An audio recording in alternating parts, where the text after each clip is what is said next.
स्वागत है फ्रेंड्स आपके अपने होम साइंस चैनल में। आइए देखते हैं कि हम क्या पढ़ना है। लेसन लेसन 2 पढ़ रहे हैं। क्लास 12 का लेसन 2 पढ़ रहे हैं। और आइए देखते हैं, क्या पिछली क्लास में हमने देखा कि जेंडर को लेके किस प्रकार से पोषणात्मक आहार प्रभावित होता है। शारीरिक अवस्था के रूप में जाने, रोजगार अवस्था के रूप में जाने, आयु के अनुसार जाने कि किस प्रकार से तरह तरह के नैदानिक पोषणात्मक आहार जो होते हैं ना, वो किस प्रकार से आहार विशेषज्ञ बनाता है, इन चीजों को ध्यान में रख के बनाता है। इसके साथ ही हमने संशोधित आहार भी जाना कि किसे हम संशोधित आहार कहते हैं। सो फ्रेंड्स, आइए देखते हैं कि हमें कहाँ से पढ़ना है।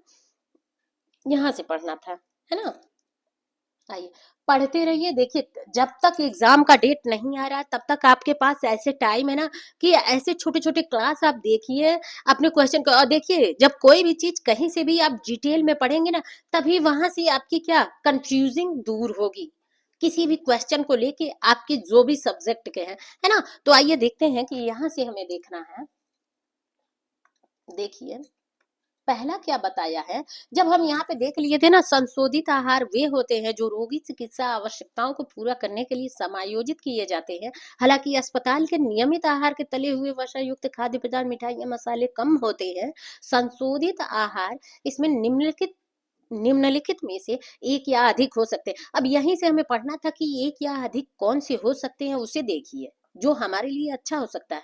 अगला देखते हैं, क्रमबद्धता और अथवा बनावट, जैसे तरल और नरम आहार, है ना। क्रमबद्धता मतलब अर्थात अब मान लीजिए कि जो नैदानिक पोषणात्मक आहार विशेषज्ञ हैं, वो एक क्रमबद्ध रूप में बनाते हैं। आप देखते हैं ना कि बोलते हैं ना कि सुबह के खाना खाने के पहले आपको दवा लेना है, खाना खाने के बाद आपको दवा लेना है, बीच में आपको क्या तले भुने चीज चाहिए कि नहीं चाहिए, वो देना है कि नहीं देना है, तरल आहार देना है, नरम आहार देना है। अब तरल आहार देना है और नरम आहार देना है, इसका मतलब ही समझ जाइए, डाइजेस्टिव सिस्टम उनका क्या है, स्लो है ना। पाचन क्रिया वो नहीं कर पा रहे हैं, इसीलिए इन आहार को मेंशन किया गया है ना। और जहां भी तरल आहार, नरम आहार आ जाए, जान जाइए या तो वो पाचन करने में भी उन्हें दिक्कत है या फिर निगलने में भी दिक्कत है, तभी तो उन्हें तरल आहार दिया जा रहा है ना।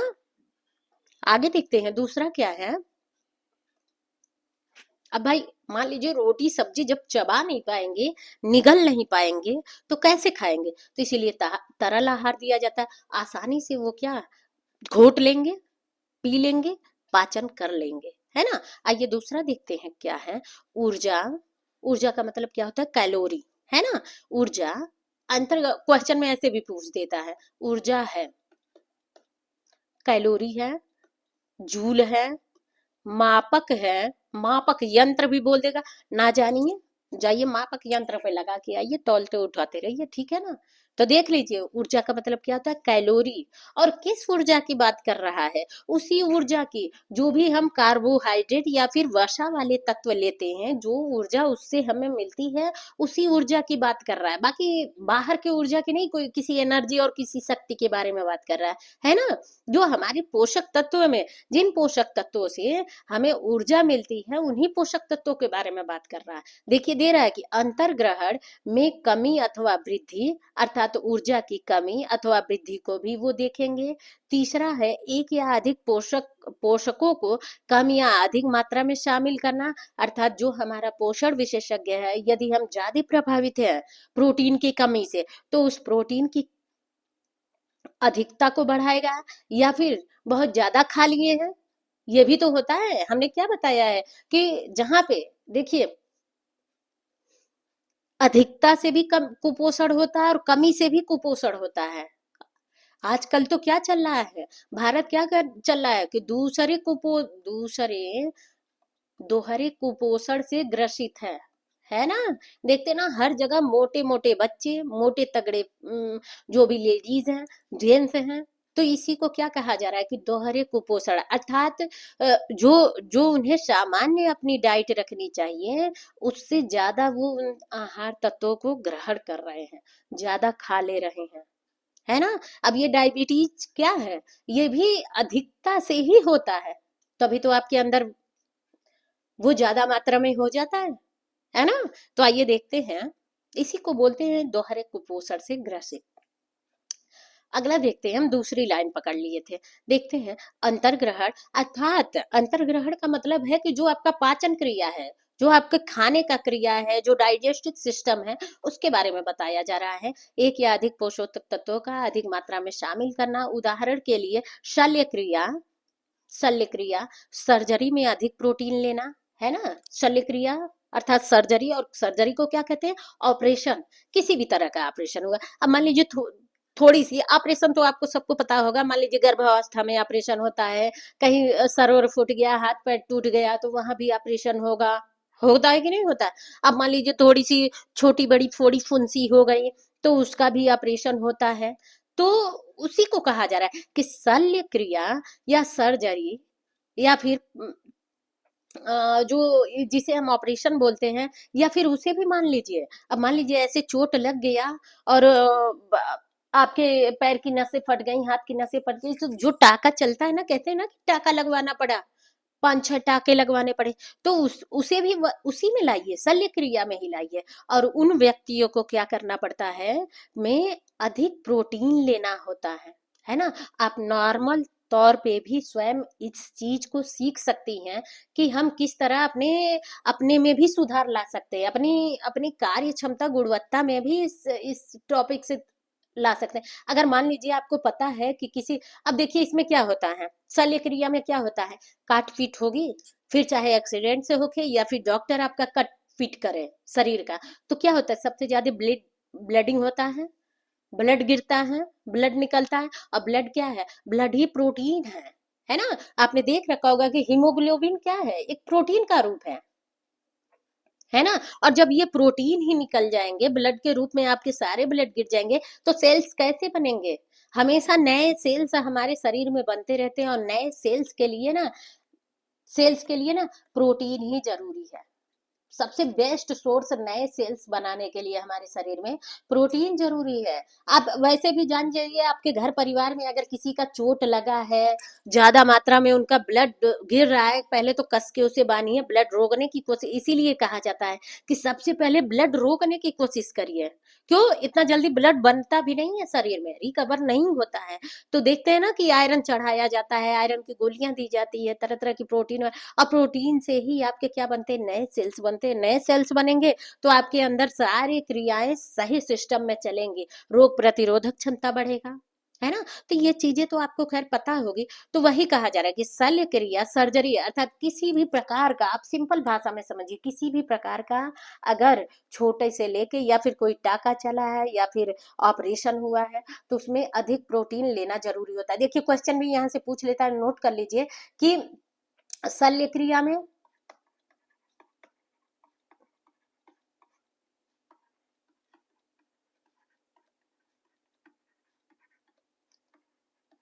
प्रोटीन की मात्रा, ऐसे ऐसे ही सेम क्वेश्चन बन जाता है।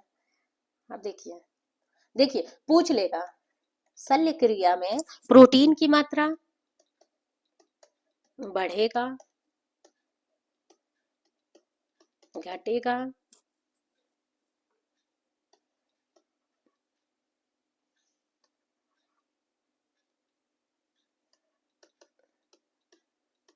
बहुत कम,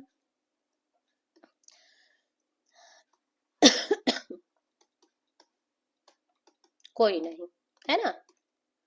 अब सोचते रहिए, शल्य क्रिया में हम क्या करेंगे। शल्य क्रिया का मतलब समझ में आना चाहिए, सर्जरी का मतलब समझना आना चाहिए कि छोटे फोड़े फुंसी की भी ट्रीटमेंट के बारे में बताया जा रहा है ना। आप देखे हैं ना, भाई जो फोड़े फुंसी हमारे बस के नहीं होते हैं, वो डॉक्टर के पास जाते हैं, और तुरंत डॉक्टर क्या करते हैं, उसे चीड़ फाड़ करते हैं, उसमें का गंदे गंदगी निकालते हैं, और फिर क्या करते हैं, दवा देते हैं।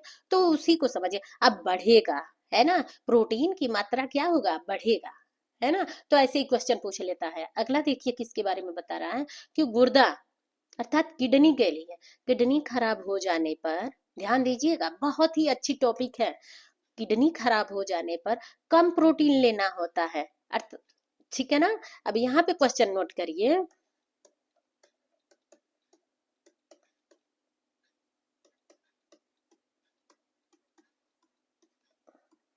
गुर्दा विफलता में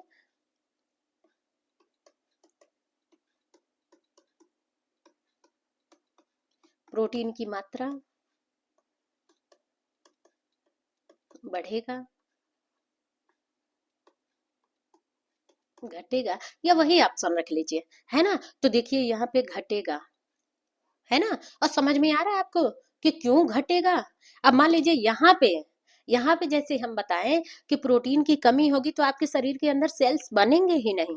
और आपको पता है कि हमेशा सेल्स बनते रहते, टूटते रहते, तभी हमारे शरीर के अंदर के सारी क्रियाएं, सारे सिस्टम सही वे से चलते हैं। आप जानते हैं ना, एक नवजात शिशु भी सेल से ही बनता है ना, उसी से बनता है, और धीरे धीरे उनके सारे सिस्टम बनते हैं। अब ठीक इसका उल्टा यहाँ पे कह दिया है कि गुर्दा अर्थात किडनी खराब होने पर कम प्रोटीन लेना होता है। तो क्यों कम प्रोटीन लेना होगा। अब किडनी का क्या कार्य होता है कि छानने का, फिल्टर का कार्य करता है।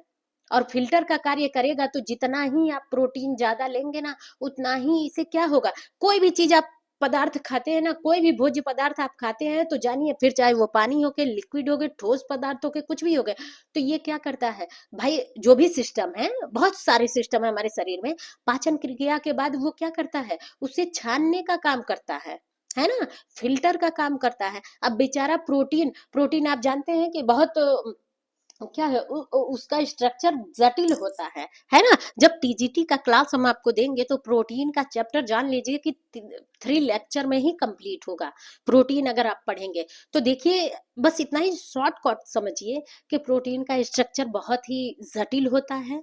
और जटिल होने के नाते जब गुर्दा बेचारा विफल है, जब वो रोग से ग्रसित है आपके शरीर का गुर्दा, तो वो छानने का काम ज्यादा कर पाएगा। आप ही सोचिए, अगर आपको 3 दिन के लिए वायरल बुखार होता है तो आप कोई काम कर पाते हैं। आप उठ के तो स्वयं अपना भोजन तो खाने का हिम्मत ही नहीं रहता। तो झाड़ू पोछा या फिर काम, या फिर ऑफिस का काम, या फिर ड्यूटी, एनीथिंग, किसी भी जेंडर में आप हैं, किशोरा अवस्था में हैं, तो क्या आप कर पाते हैं। छोटे बच्चे हैं तो वो खेल कूद पाते हैं, सारे दिन मिन मिन मिन मिन करते रहते हैं। तो उसी को कहा जा रहा है। और आपका गुर्दा ही जब विफल रहेगा, बेचारा रोग से ग्रसित है, तो वो क्या 500 लीटर अ, खाना हुआ या फिर दूध हुआ या फिर कोई भी पानी है, तो वो छानने का काम बेचारा सारे दिन कर पाएगा, नहीं कर पाएगा। उसके ऊपर लोड पड़ने लगेगा, उसके ऊपर लोड पड़ने लगेगा और ही खराब होने लगेगा गुर्दा। तो जो आहार की पोषणात्मक नैदानिक जो जो विशेषज्ञ है ना, वो प्रोटीन की मात्रा कम कर देंगे आपके भोजन में, और कम कर देंगे, जिससे गुर्दा क्या है, पानी वगैरह चीजों को ही छानने का काम ये तो आराम से कर लेगा बेचारा। तो इन्हीं चीजों को छानने का काम करेगा, सोडियम कम हो जाएगा, है ना। देखिए यहाँ पे दिया है शायद, अधिक या कम रेशे फाइबर, कम वसा लेना, सोडियम लेने पर रोक, तरल भोज्य पर रोक, कुछ विशेष विशेष खाद्य पदार्थ पर रोक। अर्थात अब ये पिज्जा, बर्गर, बिरयानी सब आपका बंद हो जाएगा, विशेष खाद्य पदार्थ हो गए जो आप जाके खा लेते हैं। सोडियम, सोडियम क्या है, नमक है, नमक को बताया जा रहा है। तो ये भी लेंगे ना, तो क्या होगा, नमक, नमक मीन्स पानी आगे चल के बनेगा, और वो गुर्दा को छानने का काम करेगा, है ना। तो इन चीजों को क्या कर दिया जाएगा, ध्यान दे लीजिए कि सोडियम की भी मात्रा कम हो जाएगी। यहाँ पे बस प्रोटीन की मात्रा ना नोट, क्वेश्चन में नोट कर लीजिए कि सोडियम, सोडियम, वसा, प्रोटीन, है ना, ये सब की मात्रा कम हो जाएगी, घट जाएगी। और किसमें, गुर्दा विफलता में, है ना, गुर्दा विफलता में। नहीं तो देखते हैं गुर्दा विफलता में क्या होता है, सूजन बढ़ने लगता है। इसीलिए उस टाइम पे लोगों को क्या करते हैं, ऐसे ही मान के चलिए ना कि कुछ, चलिए खैर हम नेक्स्ट अगले क्लास में आपको बताएंगे। ये देखिए क्लास, मैं क्लास से ज्यादा कुछ आप लोगों को समझाने लगती हूँ, है ना। अब आगे देखिए, जिसमें अपोषणीय आहार अवयव की मात्रा अधिक हो सकती है। अपोषणीय, अब मान लीजिए यही पिज्जा, बर्गर, फ्रेंच बिरयानी आप खाएंगे तो अपोषणीय है या का पोषण वाले होते हैं। और सब में देखिए हर तरह के क्रीम पड़े रहेंगे, ऑयली होंगे, जंक फूड है, तो आप खाएंगे तो इन सब चीज पे क्या पड़ेगा, भार पड़ेगा, ठीक है ना। तो इसे नहीं खाते हैं। अगला देखते हैं, उदाहरण के लिए गुर्दे में पथरी होने पर। अब देख लीजिए गुर्दे में या तो पथरी है, या फिर देखिए मैं बताने जा रही थी, अभी सुन लीजिए कि पीलिया होता है ना, पीलिया, पीलिया रोग से जब कोई व्यक्ति ग्रसित होता है ना, तो धीरे दे इतना तो जानते होंगे कि बिलीरुबिन का मात्रा बढ़ जाता है। तो जो पीलिया होती है ना, पीलिया से जब ज्यादा मात्रा होने लगती है तो उसे क्या कहते हैं, अरे बी करके कुछ उस रोग का नाम होता है, हेपेटाइटिस बी। हाँ, देख लीजिए, शायद इसी को बोलते हैं, आशा करती हूँ किसी को बोलते हैं। अगर मैं गलत बोल रही हूँ तो कमेंट बॉक्स में मेंशन करिएगा। जब पीलिया से आप ज्यादा ग्रसित हो जाएंगे तो हेपेटाइटिस बी के शिकार में पहुंचेंगे। और जब हेपेटाइटिस बी के शिकार में पहुंचेंगे ना, तो ये ज्यादा गुर्दा आपको क्या करेगा, ग्रसित करेगा। ये सोडियम वोडियम बिल्कुल आपके लिए बैन ही हो जाएगा। और क्या होता है, आपके शरीर में सूजन बढ़ने लगता है। शायद मैं 99% मैं शायद सही बोल रही हूँ, मुझे कॉन्फिडेंट है।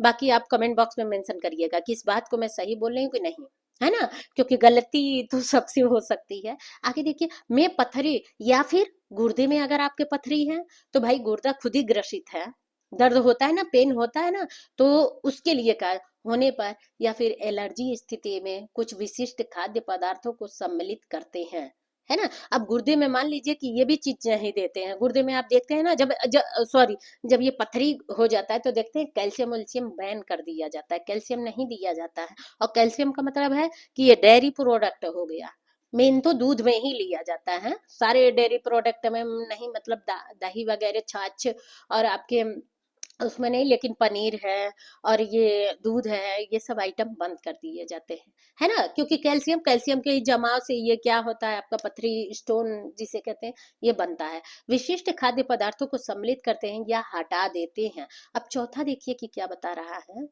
चौथे नंबर का, है ना, चौथे नंबर का क्या बता रहा है कि भोजन की संख्या परिवर्तित करते हैं अथवा भोजन करने के समय अंतराल में संशोधन करते हैं, अथवा जब भोजन दिए देने का मार्ग बदलता है तो ऐसे रोगियों के लिए विशेष योजना बनाए जाते हैं। अब देखिए, भोजन की संख्या परिवर्तित करते हैं। अब मान लीजिए भोजन होता है ना, डॉक्टर साहब कहते हैं सुबह दोपहर शाम, और सुबह दोपहर रात और शाम को इन्हें नाश्ता भी देना है ना, धीरे धीरे देना। और फिर आगे चल के परिवर्तित कर दिया जाएगा कि जो शाम का नाश्ता दे रहे हैं वो हल्का था, अब इनका पाचन क्रिया सही हो रहा है, इनके गुर्दे की विफलता सही हो रही है, तो शाम के नाश्ते में इनको थोड़ा कुछ और आइटम बढ़ा दीजिए, है ना, थोड़े ठोस पदार्थ को बढ़ा दीजिए, या फिर दोपहर वाले में और प्रोटीन युक्त चीजों को बढ़ाइए, या फिर दोपहर वाले में वसा वाले युक्त चीजों को बढ़ाइए। तो इस प्रकार से संशोधन करते हैं। अथवा जब भोजन देने का मार्ग बदलते हैं तो ऐसे रोगियों के लिए विशेष योजना बनाई जाती है।